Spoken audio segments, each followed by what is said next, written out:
On s'intéresse maintenant aux valeurs qui bougent avec Mathieu Driol. Bonjour Mathieu. Bonjour. Vous êtes analyste senior chez Day by Day et ce matin on va parler que des valeurs qui montent. Avec une clôture US comme ça, c'est vrai que l'ouverture européenne généralement se fait dans le même tempo. Effectivement, j'ai pas de baisse significative sur ce marché, uniquement des hausses. On va commencer avec la première avec Delta Drone.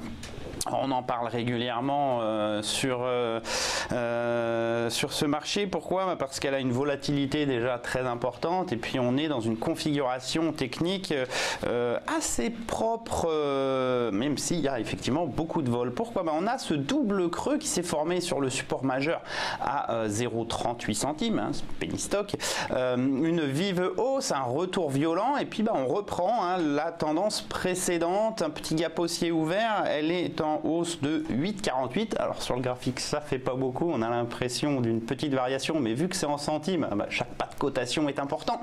Les prochaines résistances sont à 0,79 et 0,86, potentiellement c'est 1,01, 1,04 qu'il faudrait viser. En tout cas, tant qu'on est au-dessus du dernier petit creux intraday à 0,62, pas de doute sur la lecture haussière. Et alors, il y a un autre titre dont vous nous parlez ce matin, c'est Carrefour, le géant de la distribution. Et justement, ce matin, Alexandre Bompard doit tenir une conférence pour essayer de rassurer les investisseurs et il compte à supprimer des emplois en France, près de 2400 d'ici 2022, et puis améliorer sa stratégie numérique en investissant plusieurs millions d'euros. Donc là, en bourse, c'est bien accueilli. Ouais. En tout cas, ce matin, un gap haussier plus 4,68 sur Carrefour. Alors la configuration graphique était relativement brouillée jusqu'à il n'y a pas longtemps. C'était une dynamique baissière qui s'était finie avec ce gap baissier énorme, moins 13% à la fin août.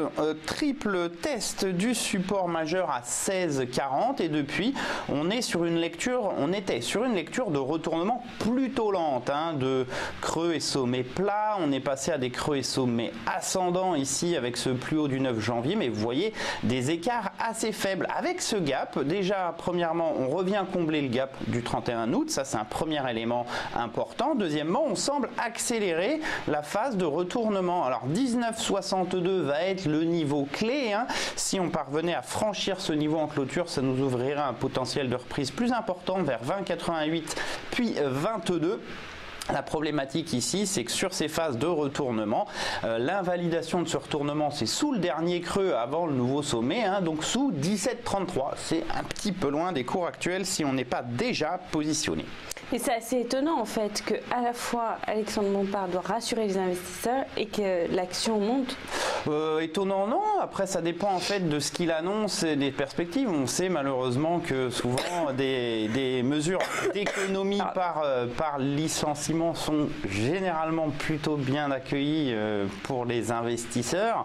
Ils aiment bien les économies, d'où qu'elles viennent d'une certaine façon.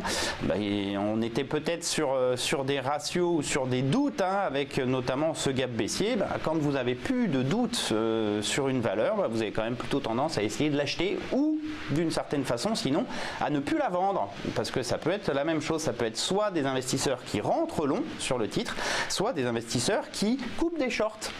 Quand vous coupez des shorts, pour annuler une position vendeuse, il faut acheter le titre. Et donc, si vous achetez le titre, vous avez ce type de variation. Alors, autre titre ce matin, est-ce qu'il faut acheter ou pas? C'est LVMH. Alors, c'est un peu plus poussif, mais la configuration graphique, elle est bel et bien haussière depuis belle lurette. 1er juillet 2016, on valait 128, avec grosso modo. On est monté jusqu'à 256 il y a quelques semaines de cela. Et pour le coup, pour l'instant, on a une simple consolidation au sein d'un canal baissier qui n'est pas très dangereux. On essaye, vous voyez, à chaque fois qu'on fait des nouveaux creux, ça a tendance quand même à repartir à la hausse. Alors, on a fait des nouveaux creux, des nouveaux plus bas, certes toujours limités par ce support majeur à 235,60. On a cette phase de reprise. On a même un petit gap haussier qui pourrait nous valider un tout petit double creux qui a une cible vers 250, vers le haut du canal. Pour l'instant, on reste donc en consolidation. On a un mouvement de très court terme vers le haut du canal. Il faudra sortir de cette figure pour retrouver des perspectives haussières plus intéressantes. Mais en tout cas, pour l'instant, absolument pas de lecture baissière, une simple consolidation au sein d'une tendance toujours marquée. Et puis, dernier titre du côté donc Iliad. Alors Iliad, c'est une configuration un petit peu poussive. On voit ce très vaste intervalle de consolidation depuis tout simplement 2014. Entre grosso modo à la hausse 240, à la baisse une zone un peu plus large 167, 150.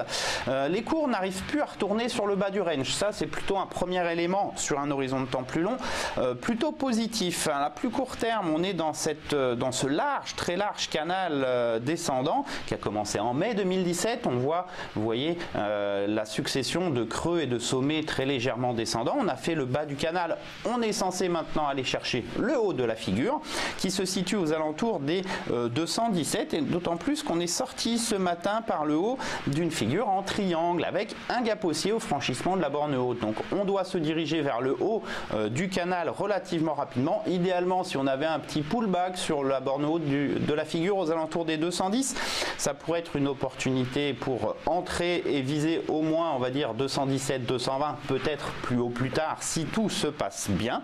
Le dernier creux ascendant, c'est 205,30. Bien, tant qu'on est au-dessus de ce niveau, c'est plutôt un biais haussier qu'on va avoir sur le titre. Bon, merci Mathieu Driol pour cet éclairage sur donc 4 valeurs en hausse ce matin: Delta Drone, Carrefour, LVMH et Iliad. Merci.